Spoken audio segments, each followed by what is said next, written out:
All right, teammates. We are back once again. If this is your first time listening to the Move Swiftly podcast, welcome to the number one show on innovative teamwork. Great to have you. Looking forward to having you back for more. To my regular listeners, you already know how we get down. Whatever it is you're going through, whatever the challenges is, whatever the obstacles are, whatever it is you that may be placed in front of you in life or wherever it is you're trying to go, we're here to indirectly tell you you are not going through it alone. That is what this show has been about from the beginning. Today, I have what I like to call very philanthropic entrepreneur, someone who had an opportunity to kind of be in corporate and kind of just collect the check and all that, but really chose a very philanthropic route towards helping not only himself, but also helping people who really need it, people who are really struggling, people who have lost like homes and stuff like that. He's helping them, figure out how to get their finances together. And I couldn't think of a more appropriate time to be having this conversation, seeing that we're in a political season. And I'm not going to ask you who you're voting for, but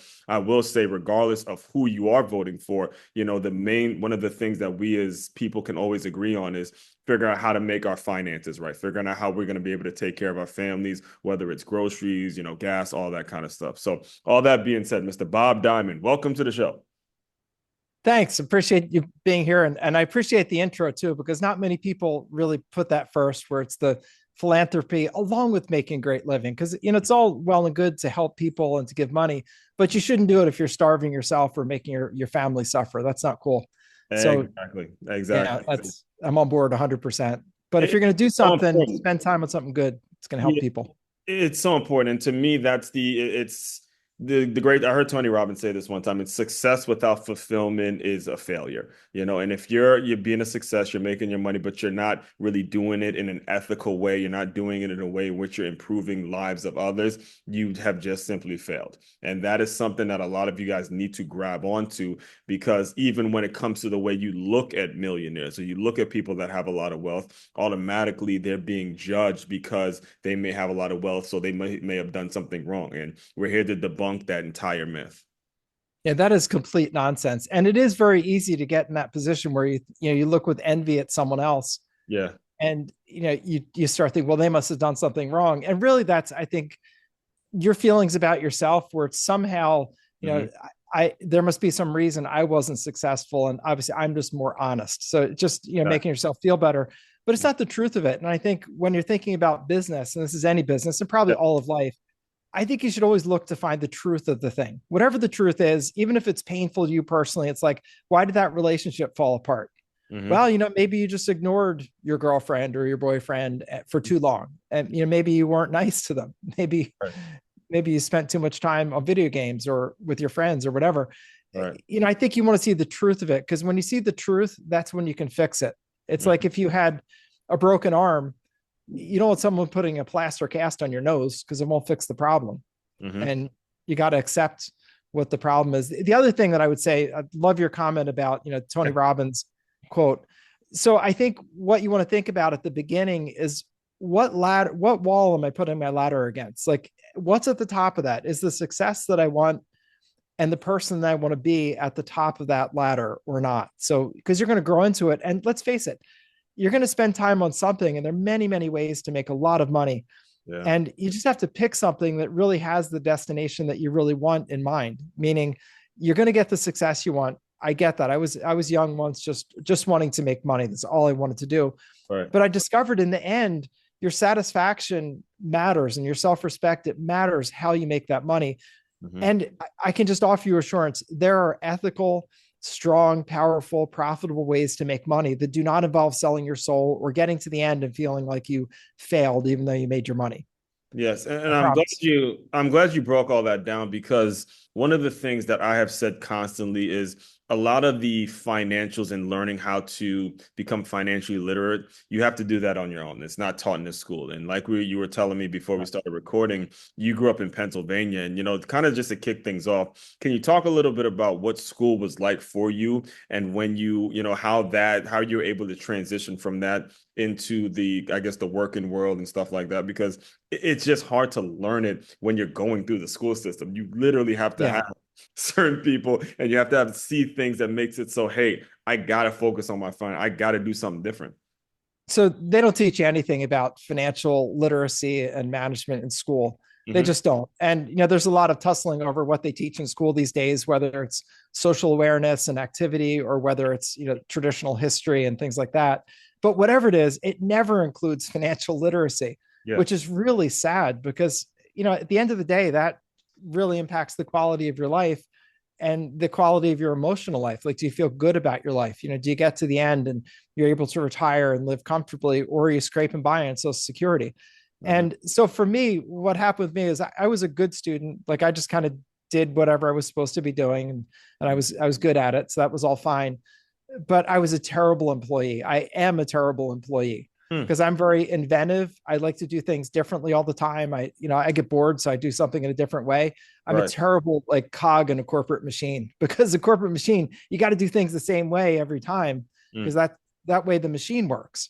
Right. And so, to my surprise, I found that was kind of my first failing in life, that I went to big corporations. I worked for Arthur Andersen, which was a big accounting firm. I worked for Coopers and Lybrand, which is another big accounting firm, in their business consulting divisions. And I hated it. And I wasn't even good at it because it was just dreadful. And then I became a lawyer. And when I went to a big law firm, I was actually good at what I did, but I just refused to participate in the politics and all that. I'm like, I'll just go in, I'll be excellent at my work, and I'll leave. And that was fine, but it was ultimately not going to get me anywhere in that big corporate structure, because that was a 700 lawyer firm and you had to play the politics. And I said, that's not for me. Right. So I recognized it. So I said, you know what, I've got to find the entrepreneurial path for me. And I set out to do that. And I did house flipping. I did real estate development. I did consulting. And I finally landed on this thing that I do now, which is called overages. And it is just an amazing business. And it's a business, just to tell you what it is, because nobody's ever familiar with it. Right. Property gets lost at a foreclosure sale, either tax foreclosure because you didn't pay your real estate taxes, or mortgage foreclosure because you didn't pay your mortgage. When the property sells for more than the debt that's due, that extra money can be claimed by the former homeowner. Because if you think about it, it's kind of like if you sold your house through a regular realtor, you'd go to settlement, you'd pay your mortgage and whatever other expenses you had, then whatever's left over belongs to the former owner, right? Because that's their equity in their house. Just because it was sold at a foreclosure auction doesn't really change any of that. Right. There, you're just paying the expenses of the sale, like the auctioneer. You're paying off the mortgage debt or the tax debt that's due, and the rest of it belongs to you. But here's the problem. The problem is people don't know that. And people that are foreclosed are just down in the dumps. They're feeling terrible. They're distressed. They're depressed. They feel lousy. They have no money, because otherwise they wouldn't have lost their house. Right. And so they kind of slink off trying to find, a place they can afford to live that will take them, because their credit's probably trashed too. Right. And they have no idea that there's money that they're eligible to claim. And sort of predictably, it's not like the government's going to chase you down and say, hey, you're owed some money, take this check. Yeah. They sit there and don't do anything. And if you apply, you get the money. If you don't apply, you don't get the money. It's really simple. And people don't apply because they don't know that there's any money that even could be due to them. Right. And it's not their fault. It's just not a commonly known thing. And maybe this goes to the financial literacy in the world, but they have no idea. Well, that's what I wanted to ask you, because when you mention working in a major accounting firm, and then going and being a lawyer, and then deciding, hey, look, I can't do this anymore, I want to do my own thing, and you're flipping houses, where in that process did you make the discovery and realize, hey, there's a lot of money that is just sitting? This is crazy. It's a good question. This is almost go ahead. It's almost embarrassing. So I became an attorney in 1995. Right. So a real estate attorney of all things. And I was actively buying places at foreclosure auctions, both tax and mortgage foreclosure. So I was buying places for my house flipping business. Yeah. And I didn't know about overages until 10 years later, until 2005. And if you think about it, if anybody should have known, it would have been me. Yeah. I was a real estate lawyer. I'd been involved in foreclosure since 1989. You'd think I would know, but I didn't. And the reason I didn't know, because I didn't think about it. I'd go to an auction, I'm bidding on properties, hopefully getting a property or two. And I would go off, if I got a property, I'd go call the contractors, get them over there to look for repairs and things like that. I never thought, hey, the county collected, $10 million selling real estate today. I wonder what they do with that money. I didn't think about it because it didn't involve me. Man, I realized later when a client came into my office who had lost a property in a foreclosure sale, and they said, hey, can you do something? And I said, well, sometimes if there's a technicality, you can undo the sale and then you can pay back the debt and you're okay. So I looked into it and there's nothing. The guy was notified of the sale. He knew about it. There's just no nothing to do to overturn the sale. Mhm. So I said to him, I said, but here's the thing, your property sold for about $20,000 more than you owed in taxes. And I think that you should get that money back. This is just thinking about it, because yeah, Mhm. they needed their 10 grand to pay the taxes, but it sold for 30. So I think I can get you that extra money. So if you want to hire me to do that, I said, I think I can be successful at that. So why don't we do that? So he said, okay, go try and do that. So this was in the city of Philadelphia. I Mhm. went down there. I basically went 4 or 5 times over a 3 month period arguing with them, and they finally just gave me the money. Wow. And funnily enough, I mean, Philadelphia was founded in what, 1776 or something, whenever the Yeah. Constitution was enacted. That's when we became a country. And I don't think anybody had ever applied for any extra money before, because they were completely confused. And Right. they've been doing tax sales since 1776 when the Hmm. country started. So that shows you how little known this is. Yeah. And then actually, I didn't think of it as a business at that point. I just thought of something Exactly. I That's did what I was for going to fun. ask you. Like, because in 2005, now, when do you able to, are you able to, does it come from a place where you're trying to serve your clients? Like, when did it, like, you're just Yeah. starting to, So I listen. good, I got a good result for that client, got him 20 grand. It was all great.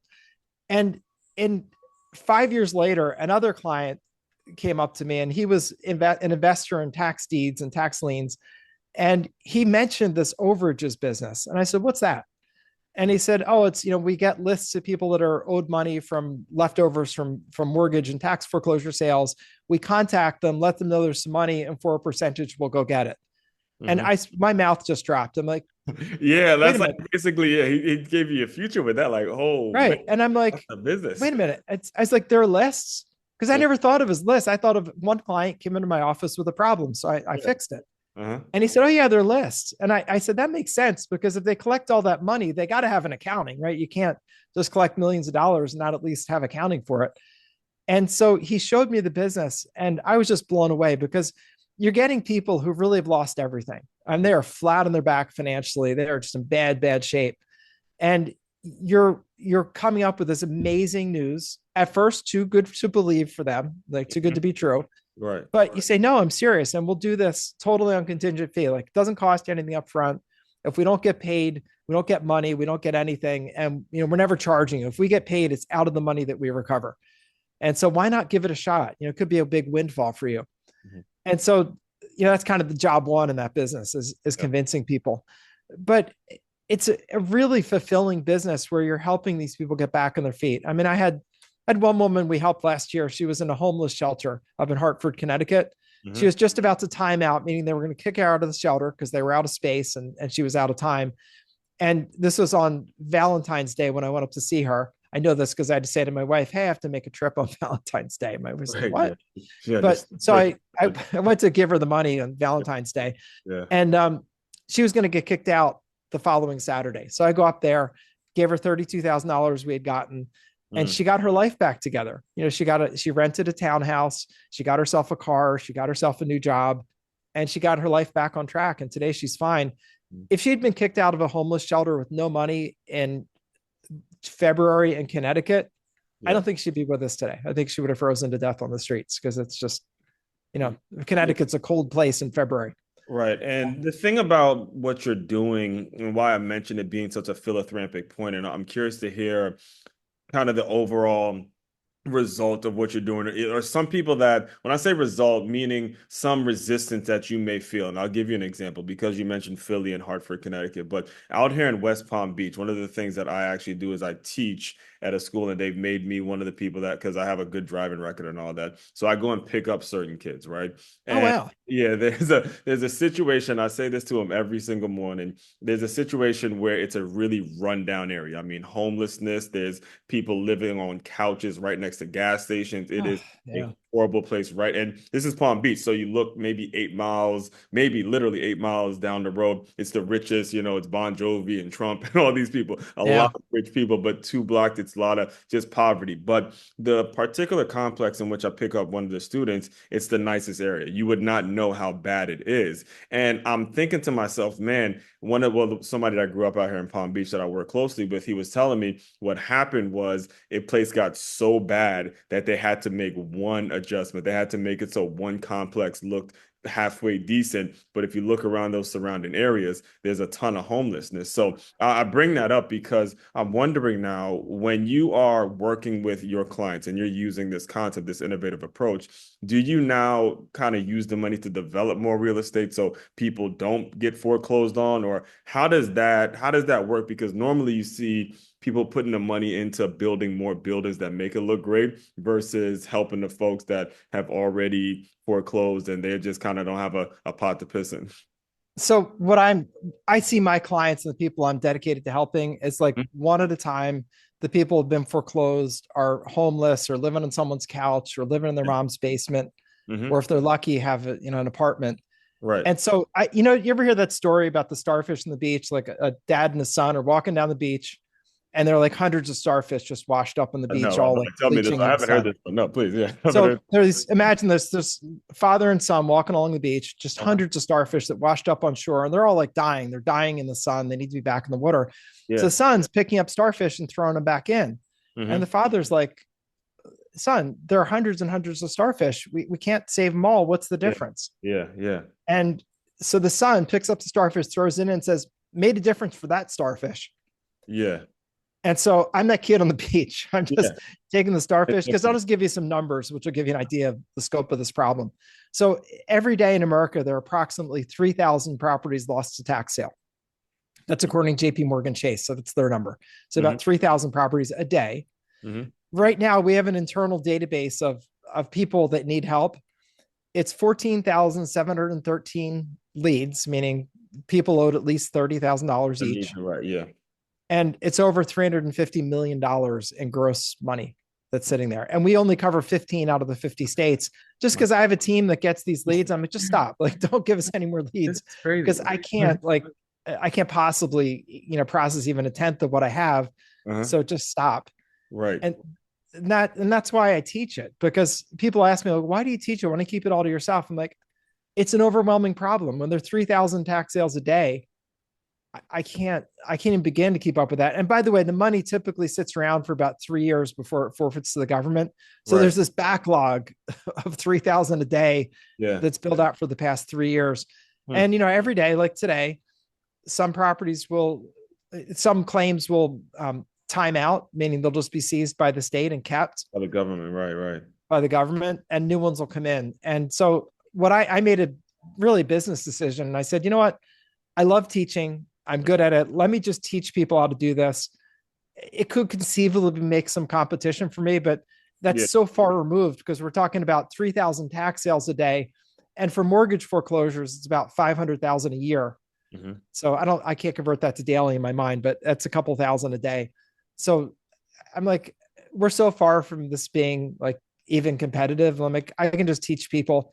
And for me, I take a little bit of personal satisfaction. Like if you get a claim and you help somebody get back on their feet or get what they're entitled to, I get happy about it. To me, it's just, it's like I educated you and then you helped other people, and I'm fulfilling my purpose. To me, that is my purpose, is to be here and leave the place better than I found it.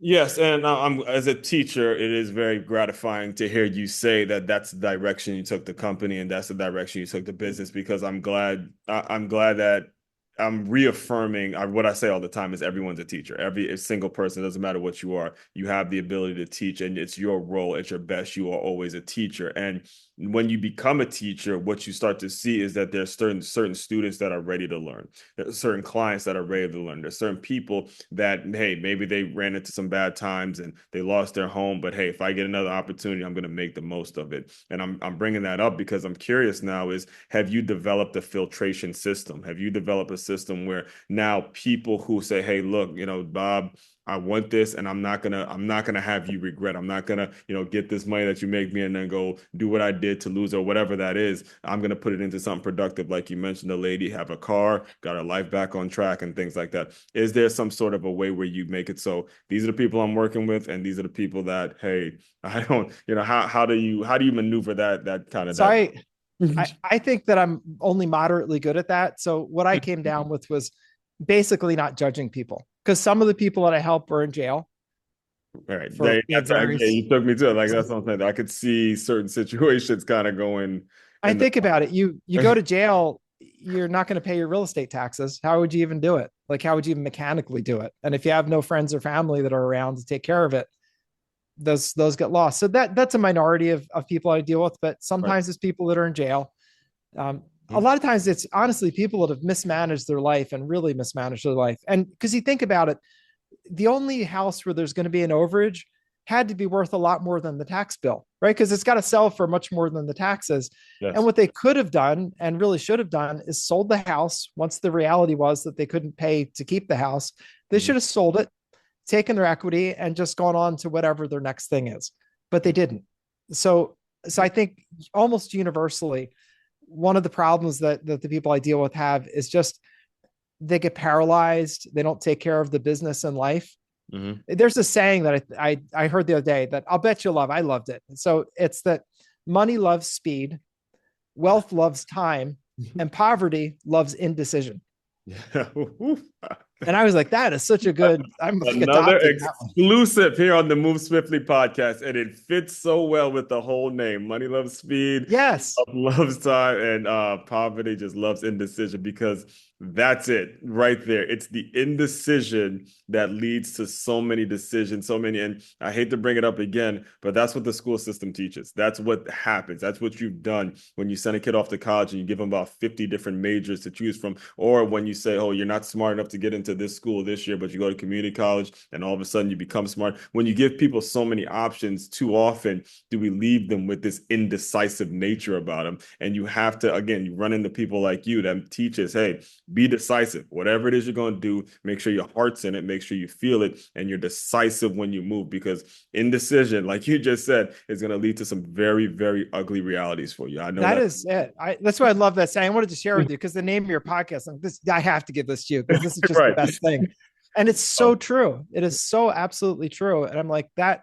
And I would say that most of my clients fall in the indecision category Mhm. and they get a bad result. Now, I always assume, you can improve over time. I know I thought some dumb things in the past. I probably think some dumb things now I think are right, Mhm. but you can grow as a person if you try. If you do the work, you think about things, maybe take a Tony Robbins class, you do things like that, you Mhm. truly can become better, but you have to do it. You can't, like, life is not a spectator sport. It's a Exactly. participatory sport.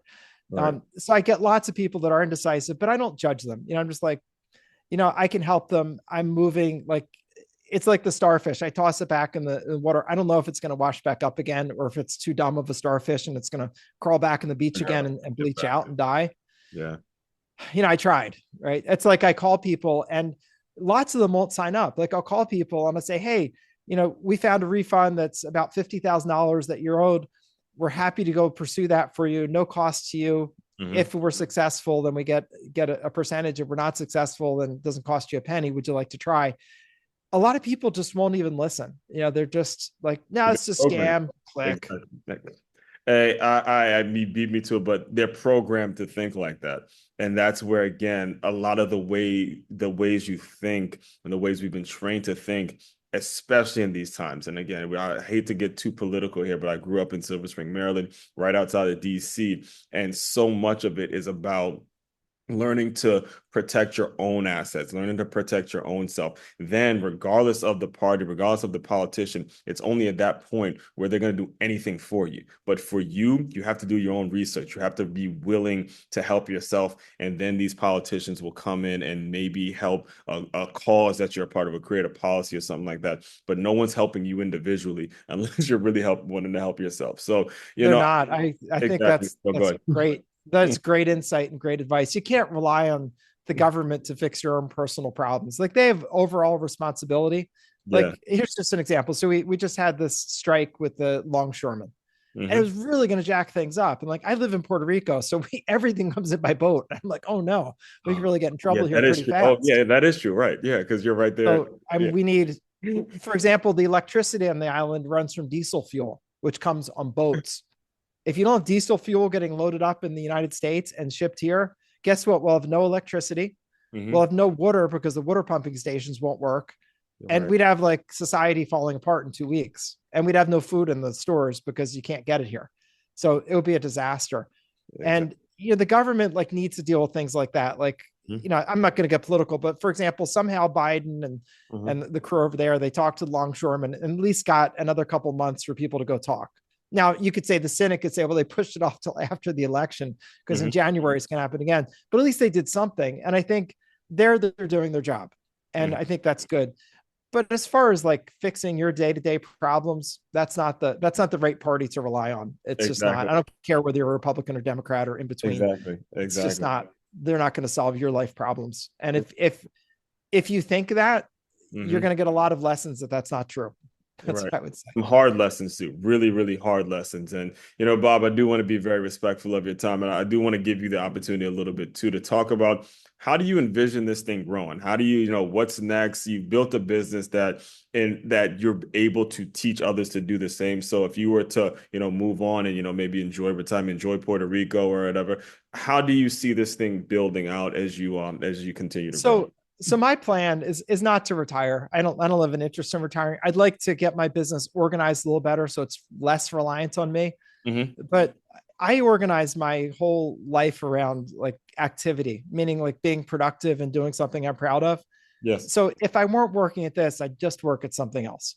Mm. And I just realized that about myself. I think it's good to know yourself. So, if I say retired and did nothing, I'd be terribly bored. Like I know on days when I have nothing to do, Yeah. I just like the longest day in the world. It's like, I get up at 8 or 7 in the morning. I'm like by 8 at night, I'm just crawling out of my skin.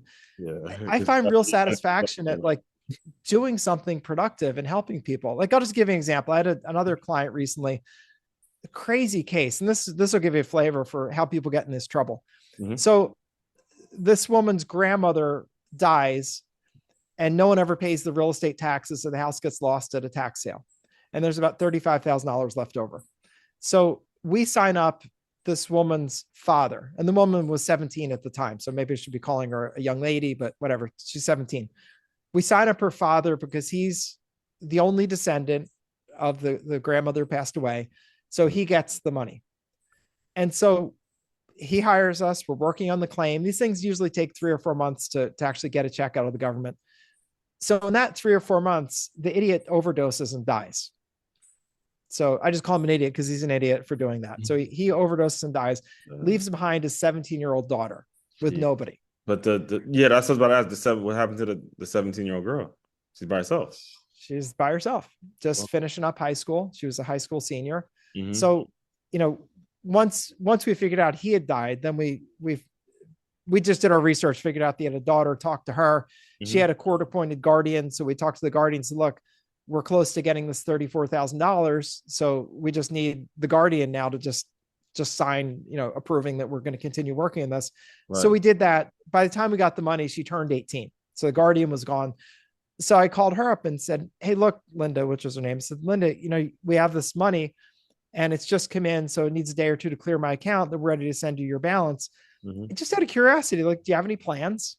Ah, Not okay. that I have any legal, like, Yeah. say it's her money, so I have to give it to her. But I just said, out of curiosity, do you have any plans? And she said, well, yeah. She said, I'm graduating from high school and I Mhm. need a place to live. And she said, I want to go to cosmetology school and get my licensing. And I Mhm. said, oh, I said, so what are you doing? She said, well, I'm doing nails, but I do it like under the table now, so I can't make much money. Mhm. But she said, when I actually have my license, I can make some good money. And someday I want to own a beauty salon. And I Mhm. was like, there's this 17-year-old girl who's been through so much. I mean, her grandmother dies, who she was close with. Her Mhm. grandmother dies. And then her dad ODs. Her mother was nowhere to be found. Her mother had abandoned the family many years ago. So no one even knew where she was. And I'm just like, but the fact that she had a dream and a vision, I was really inspired. I was like, this is like God's work where I'm helping someone who just has been just kicked really hard in multiple ways, lost her grandmother, lost her dad, her mom's, who knows where. And Mhm. she's still got a dream. And I'm like, that girl is going to make it. Yeah. And so what we did with that one, and I'm just going to say this because for people in the business who do this from time to time, we just waived our fees and gave her all the money. Because I was like, it's $34,000. She would have ended up with about 23,000 if we'd charged fees on it. I was Mhm. like, this girl's got to get a place to live, got to pay for the cosmetology school. She needs to get a car. even the 34,000 is not quite enough for all of that, but it'll be, pretty good. Right. So I just said, let me just waive, I said to her, we're not going to charge our fee. And the funny thing about this that would probably entertain you, but maybe be familiar, is she's like, no, no, I don't want you to do that. And she was suspicious that I was like wanting something from her. Yeah. Because she's And been broken. Like there's so many things. I've known women like that in situations, and whenever somebody tries to do something good for them, it's hard for them because they're so used to things going bad. You know what I'm saying? They're so used to things going bad. And when someone like you, and like I was telling you guys at the beginning, when you have this philanthropic tone or philanthropic business, you want to help people, and yes, you gotta understand everybody's not. There are good folks out there. You just got to be willing to listen. And I could see her saying exactly what you're like. Look, she was doing that. I don't want to be any scam. I'll pay the fee. She may just feel like she needs to pay something because of all you're able to do for her. You just saved their life, literally saved their life, because you're going down this road. You have this dream, but the minute you step out your doors, the minute you see a reality, that's it. It's over. So it's funny you say that, because I guess I had an intrinsic sense of it. Because what I said to her, I said, well, look, how about this? I said, when you open your salon someday in the future, send me an invitation. I really want to come and see it. I said, I'd be so happy to have my little part in it. And I said, the second thing is, when you run into someone in your future, which you will, that's in a bad position, like you are now, in a really tough position, help Mhm. them and Yeah. help them, and don't charge them anything. Just help them to help them. And I said, that's what you can do for me. It's just pass it on. And when you open your spa, I want an invitation for the grand opening. And so I gave her something she could do. You know what I mean? Like I gave her Exactly. a bill, so to speak. Her bill was an invitation for the grand Okay. opening. And Better follow your dreams. That's awesome, man. That's awesome. And so, what's the best way if people want to reach out to you and get in touch with you? Where do you normally send them? What's the avenue you so send them you could do two things. You can go to bobdiamond.com, to? Mhm. which is just a website. There it's me. There I talk about the overages business. If you want to explore it further, you can see a presentation that I did that's about 90 minutes or so, where I really get into detail.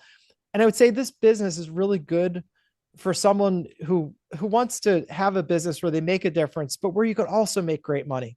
Because I'm not a believer in being broke. When I was young, I was Oh, broke. I mean, I that's was a really little fine. kid. I We know were that's broke, hell no, and that's not a good not a thing believer. because you can't help people. You can't. I mean, you cannot help people by Yeah. being broke. Jay-Z is that I can't help the poor if I'm one of them. So I got rich and gave back. That's the win-win. You can't help Yes. And people. you just, but I have to tell you, one thing I find is that the motivated people are those people that when they're younger, that money was the problem. Like for me, it was like we couldn't really turn the heat on in the house. It was always cold in my house. It just bothered me to no end. Our heat would be set to like 64.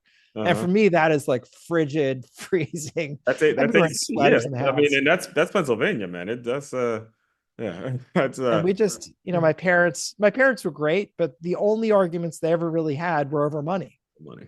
And so I felt really guilty. Like when I needed like shoes or cleats for playing a sport, it Mhm. would cause these fights in my family. So I'd never wanted anything. Like I just became someone like I don't want anything. Like I would try to do little things like shovel someone's walk when it snowed, anything to Mhm. pay my own way. And I realized that when I was like 7. It's really hard to pay your own way when you're 7. But Yeah. for me, the way that translated was as I got older, I'm just like, I'm going to make it. Like I'm going to do what I have to do. Mhm. And for me, my way of being successful is I'm like a woodpecker, and I just like peck, peck, peck, peck, peck, peck, peck. I don't think I'm the smartest guy in the room. I'm reasonably smart, but Yeah. I'm the most determined. I mean, you put me up with determination, I'll win a gold medal. There we And go. what I found, that determination is really like a superpower. If you got determination and real motivation, Mhm. you don't have to be the smartest guy in the room. You don't have to be the most beautiful person. You don't have to be the best. But Mhm. if you'll just show up and work at it every day, Yeah. you may try this and that doesn't work quite right. Then you try that, then that, then that. But then you hit on something. And all of Mhm. a sudden people are saying, oh my gosh, you're a genius. You're this success. Mhm. It's not that. It's just you're the woodpecker, man. You're just pecking at that wood. And then you get a little worm out of there. The Yep. people are like, that tree is too hard. You can't peck at that. I'm like, yes, I can. Yeah. Yeah. And And it becomes a lifestyle. And that point you just made, when you hit that thing, when it actually connects, it's almost like that hammer hitting that coffin.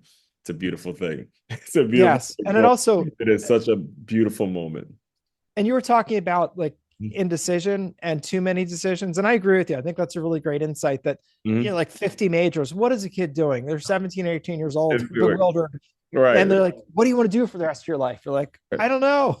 Right. Nothing. Right. That's right. That's the mindset. That's why college, man, college gets such a, it's, again, I'm never gonna tell you not I think you need to be educated, but do not go to school unless you know exactly what it is you're doing. Don't be that person that's just going to, go and, check a box just to say you're there. Make sure you're very intentional and understand that the competition, the amount of people around there, you have got to be intentional. It's too much going around in the real world if you're just out there doing, just kind of going either day by day. So I can give you my take on that and maybe some good, hopefully helpful advice for people. The first thing I would say is that when faced with too many things to decide between, just pick one. Just pick one.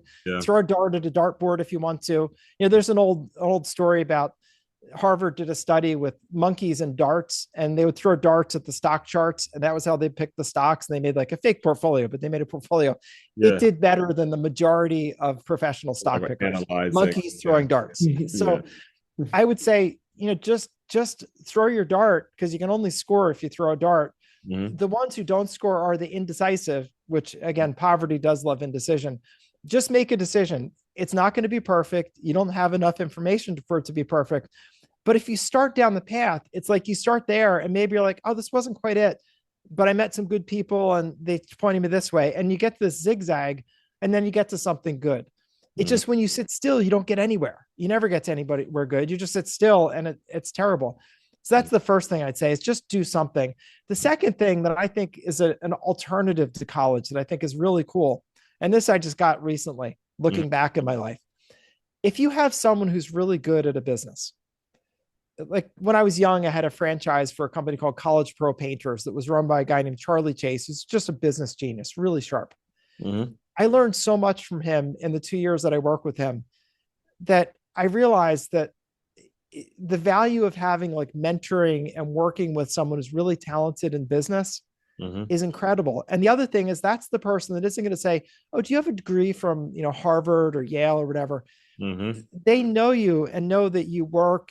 All you have to do is work and get things done. And if you work and get things done, people will give you more stuff to do. And someone like that. And I would say partner up with someone who's really good.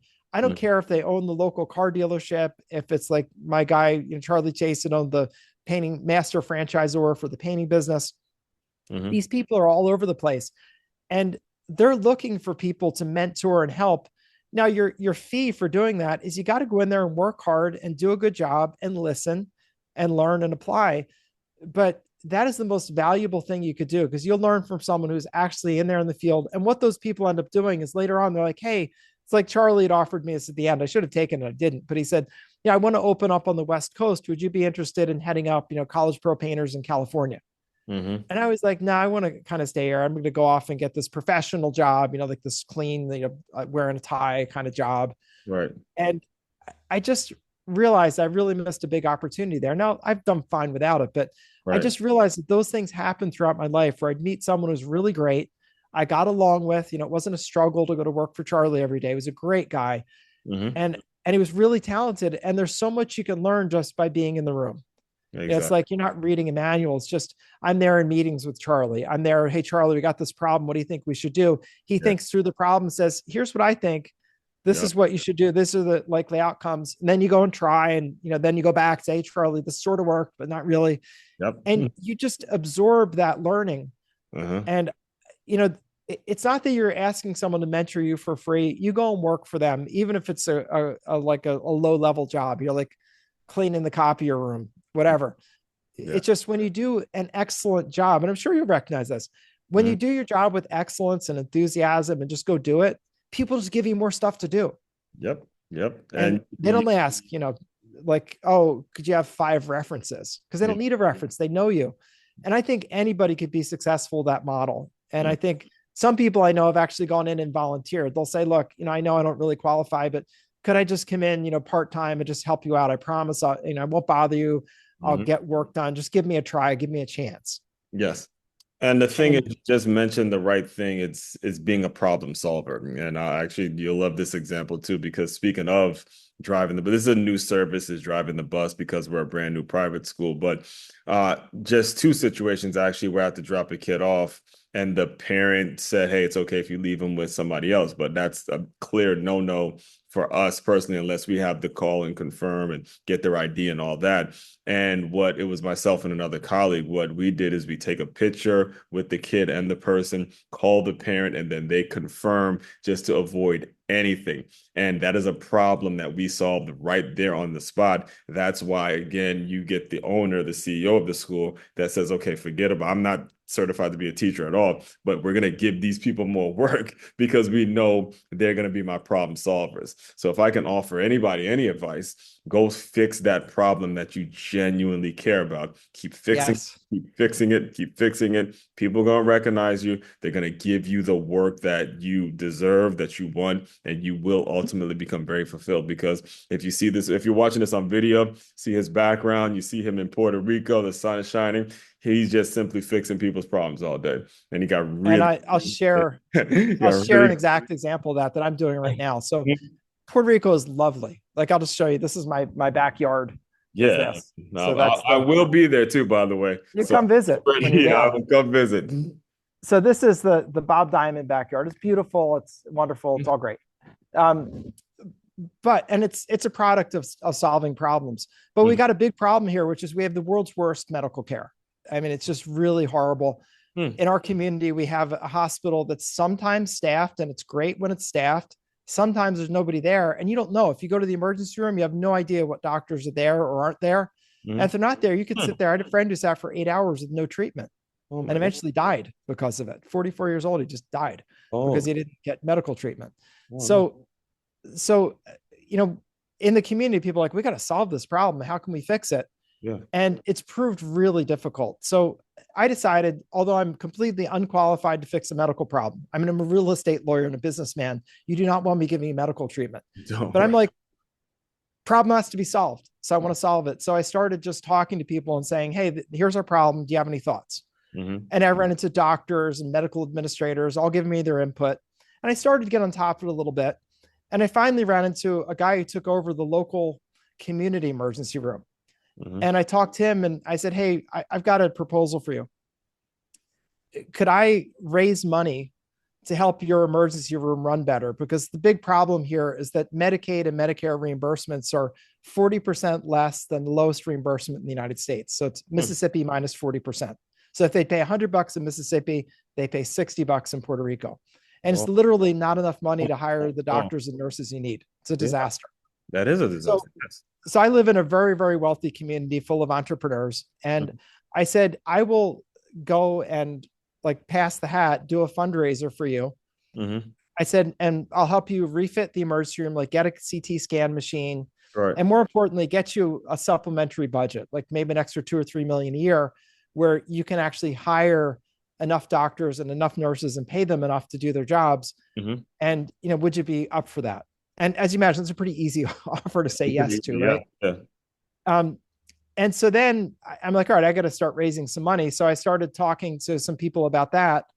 And there's a guy who runs the equivalent of Tiger 21. Tiger 21 is like an association of CEOs that run like big small businesses, like say make 20, 30, 40, 50 million a year Mhm. in revenue. Yeah. So they might make, 10 million a year in profits. So big, but a big business. And they're young CEOs that are trying to figure it out. Hmm. So there's a group here with 75 of them, and they heard about what I was doing. They invited me to come and pitch their group on contributing to this effort. So I get 75 people running businesses of between 20 and 50 million a year that I get to go pass the hat around. Hmm. And for me to raise a couple $1 million from them is not out of the realm. It's doable. The other Exactly. thing here in Puerto Rico is that for us expats like me that live here, even though we're from and citizens of the US, Hmm. we have to give a donation of between $5,000 and $10,000 a year, um, depending on when you came here, to some charity. So we have about 1,800 homes in our community, and I figure about 900 of them are expats. So I've talked to people and say, hey, end of the year is coming. If you haven't given your 5 or 10 grand, could I have it? Because I want to fix our local emergency room. Yeah. And now I will tell you, I'm completely unqualified on paper to be doing this. Yes. But through determination, I'm completely qualified because I'm just telling people, look, here's what I've done. I've got this agreement with the emergency room to help provide extra budget for them annually and an upfront thing. Right. And another guy gave me an idea. We'll also buy an ambulance because we don't have an ambulance, which is ridiculous. But Right. that's a story for another time. But so it's like 175,000. So I'm just going to go past the hat. And if you think about it, I have 900 households that have to pay between 5 and 10,000 a year into a charity every year. If I could get 300 of those to give me, 10 grand, I've got 3 million. Exactly. Which I don't think is out of the question because it's like your life may depend on it. So give me your 10 grand. They have to give to some charity anyway. Right. And the other thing that happened was, I had to get a charity together, which again, I know nothing about nonprofits. I know all about for-profits. Mm-hmm. So I started asking around, doing my usual networking, and another guy contacted me. I didn't know him real well. And he said, hey, I want to let you know, I have a charity that you can use if you want to use my charity to run your project. And he runs a charity called Dorado Cares, where he said it's set up to be an umbrella where when someone in the community has a worthwhile project, they can use our infrastructure, meaning our 501c3 and which is the nonprofit certification, and the Puerto Rican equivalent. We do the accounting, we do the bookkeeping, we do all legal compliance work, and we don't charge anything. Like there's no overhead at all. Mm-hmm. And I said, I'm not charging anything for my charity, which means if you give me a dollar goes to the medical problem. Mm-hmm. That makes it easier for me to pitch the whole thing. Because if people are like, what's in it for you? I'm like, right. Good medical care for me and everybody else in the community is what's in it for me, but no money. Yeah. And you're actually saving lives. I literally had a recent situation.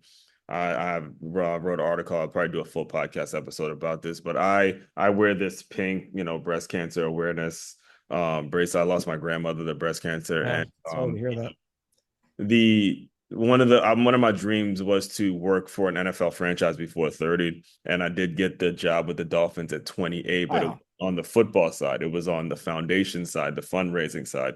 And one of their flagship events is the Dolphins Cancer Challenge, where we raise millions of dollars every year for the Sylvester Center for Cancer Research. All the money goes there.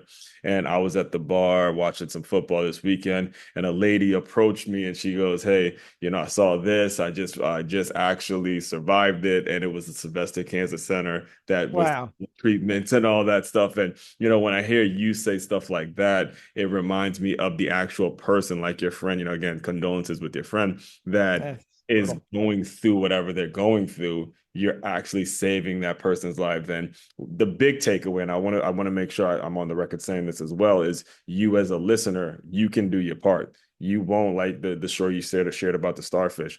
Yes, you won't change the world by yourself, but you can damn sure do your part. Do your part, whatever that part may be. And you just never know whose life you actually are saving. It's so true. And it's also like if you help, say during your life, 5 people. Right. And those 5 people help 5 people. That's, you start out with 5, you get to 25. They help 5 people, you're at 125. Mm-hmm. They help 5 people, you're now, 5 times 125, it's at 625. Mm-hmm. Next iteration is over 3,000 or over, it'd be close to 3,000. My point is, even if you don't do that much, like you really sincerely help 25 or 5 people during your whole lifetime, which isn't a lot to ask over 80 years. Exactly.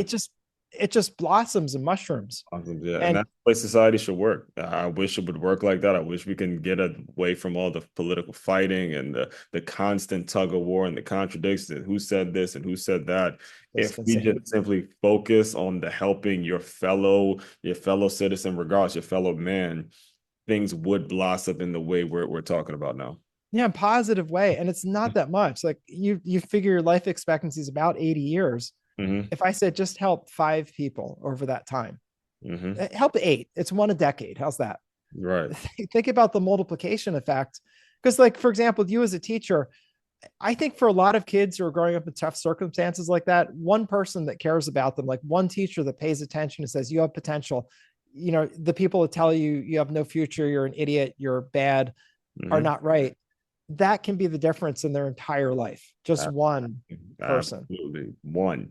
That's how quick it is, man. So, Bob, I want to, like I said, I do want to be very respectful of your time. And so the way I close out all the shows is I want you to use your imagination a little bit. You are back to being an attorney. You are working in this the accounting firm. You're No, don't make me do it. yeah, pretend that version of Bob has, clicked into the Zoom room. Give him some words of encouragement, and we will officially close. Don't let yourself or anyone else tell you can't do it. And I would say that for most people, you are the one that stands in the way of your own progress far more than anything external. It's not the government. It's not who the president is. Hmm. It's not any of that. You have so much control over your life. It may take a little time, but if you just keep trying different things, then you'll get to where you want to get to. The worst, and we'll go back to the saying I was talking about. Yes. Money loves speed, wealth loves time, and poverty loves indecision. And if you're sitting there in a place of indecision, you can't be successful in anything. I mean, you can't be successful in relationships. If you never asked the girl out or you never smiled at the guy, you can't have the relationship. You just can't, because it will never happen, because you didn't take the step and like step out of your comfort zone a little bit and give it a try. And, as they say, all great journeys start with one small step. Don't be afraid to try. And if people have told you can't do it, you got to do the work, do whatever self-improvement work you have to get over that. And then just get to getting to it. And, I could tell you from my life, the things you can do will surprise you and amaze you and delight you if you actually do it. Like, I'm going to solve the medical problem. On any paper, I'm completely unqualified to solve it, but I'll solve it just because I kept working at it. Yeah. It's been 6 months of pecking away at this tree. And finally I'm pecking through and getting myself a worm, which is going to be medical care for our community. And, you are so powerful if you just apply yourself. And that is the key. You just have to do it. And especially don't stand in your own way. It's just unnecessary and it's incorrect. And don't do that. A closed mouth does not get fed. All right. I appreciate you, Jeff. I'm so looking forward to, connecting with you, man, staying a part of your journey and all that good stuff. And like I'll put all the links to get in touch with you in the show notes as well. So all that being said, fellow teammates, continue to move swiftly. We will talk more soon.